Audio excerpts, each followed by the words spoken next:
So as the era of monoclonal antibodies progresses, we see a lot of new biologics like bispecific, trispecific, as well as the fusion proteins are emerging.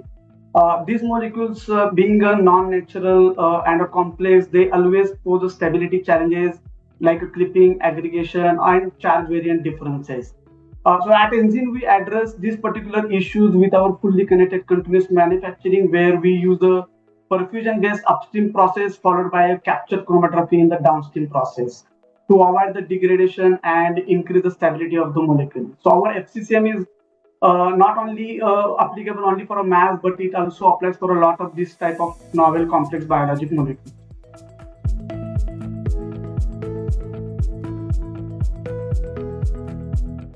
Certainly, yeah. I would like to discuss one such case study where we have implemented a fully connected continuous manufacturing with a bispecific interleukin molecule. So initially, this molecule has been developed into the feedback process, but it poses a lot of challenges in terms of the stability as well as the reduced yield, and it could be because of the degradants. So at Enzene, we optimize a fully connected continuous manufacturing where upstream perfusion has been implemented and downstream has been implemented with a regulatory friendly chromatographic capture regime.